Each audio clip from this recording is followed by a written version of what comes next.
उनकी डांट से खुद को तराशना सीखा। भूषण ज्वेलर्स, अनमोल रिश्तों के लिए।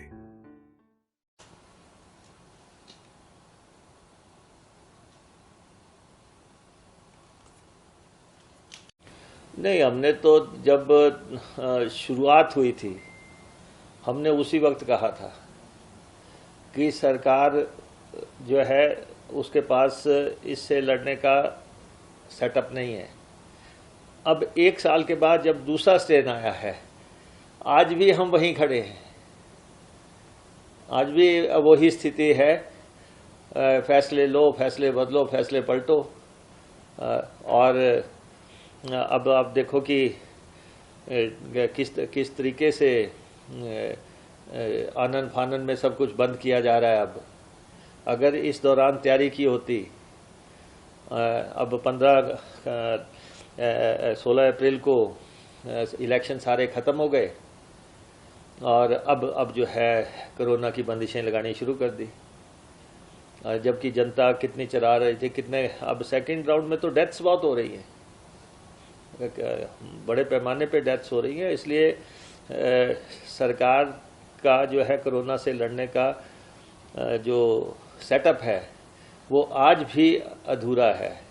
आज भी गवर्नमेंट के माइंड में क्लैरिटी नहीं। अब देखो ना, सरकार ने आनन फानन में ऐलान कर दिया कि पहले कह दिया कि बॉर्डर चेक किए जाएंगे, अब फिर बाद में जो है उनको लगा कि गलत बोल दिया गया, फिर कहा कि जी नहीं, होटल में चेक किया जाएगा।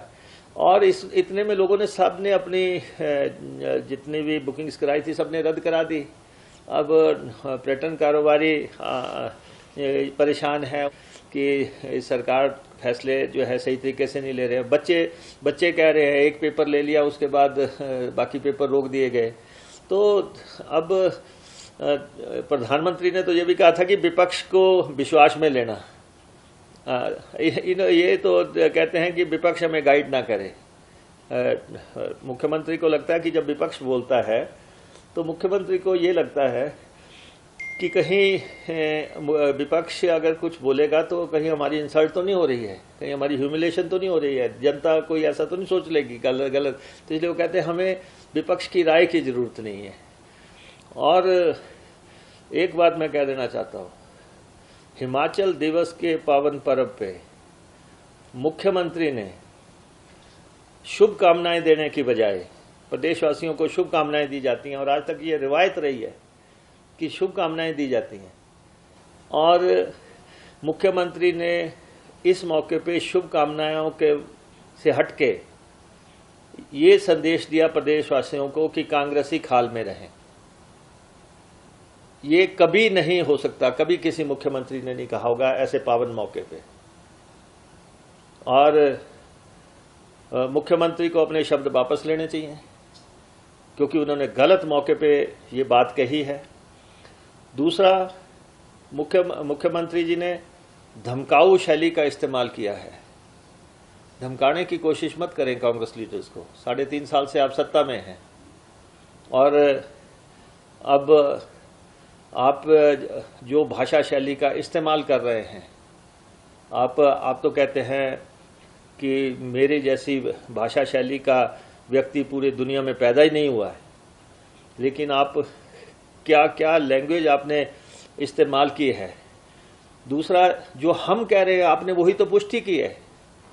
हम आपको कहते हैं कि आप सिराज तक सीमित हैं, और आपका विकास भी सिराज तक सीमित है। आपने भी कहा कि मैं सिराजी हूं, आपने ये नहीं कहा कि मैं हिमाचली हूं, आपने ये नहीं कहा कि मैं मंडियाली हूं, आपने कहा मैं सिराजी हूं।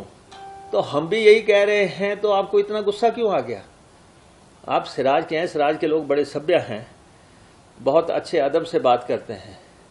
आपको हो क्या रहा है कि आप जो है ये कह रहे हैं कि मुझे छेड़ो मत। अरे भाई, आपको कौन छेड़ रहा है प्रदेश में हमें नहीं मालूम, लेकिन आप जो है कांग्रेस पार्टी पे जिस तरीके से उंगली उठा रहे, हो सकता है कि आपके जहन में नगर निगम के इलेक्शन रहे हों, उससे आपको गुस्सा आ रहा हो, क्योंकि 2 नगर निगम पे कांग्रेस काबिज हो गई। एक नगर निगम जो है आपने जोड़ तोड़ से बनाया है, और एक नगर निगम में आपने अब जो है जो अपील की है लोगों से, वो मैटर करती है। लेकिन आपने जाके द्रंग विधानसभा में मनाया पर्व, हमें खुशी है कि आपने मनाया, द्रंग में जाके मनाया, पद्दर में जाके आपने मनाया। लेकिन आप जाके वहाँ पे कांग्रेस के वरिष्ठ नेता ठाकुर कौल सिंह को जिस तरीके से आपने धमकी दी है, और जिस तरीके से आपने ये कहा है और दोबारा कहा है कि जांच आपसे ही शुरू हो जाएगी, तो आप जो है आर्म ट्विस्टिंग की कोशिश मत करो। आप जो है कांग्रेस के नेताओं को धमकाने की कोशिश मत करो, ना कोई धमकेगा। और ख़ास तौर पे ये हार्ड फैक्ट है, ये हकीकत है कि इस सरकार का विकास 2 कॉन्स्टिट्यूंसियों तक सीमित है। आप भी उसको लगभग मान गए हैं। और लेकिन हिमाचल दिवस के मौके पे इसको प्रयोग करना, या इस पावन मौके को आपने गलत तरीके से इस्तेमाल किया है। हम कांग्रेस पार्टी इसका विरोध करती है और आपसे आग्रह करती है कि आप अपनी भाषा शैली की तरफ ध्यान दें, अन्यथा जैसी भाषा बोली जाएगी उसी भाषा में पलटवार होगा।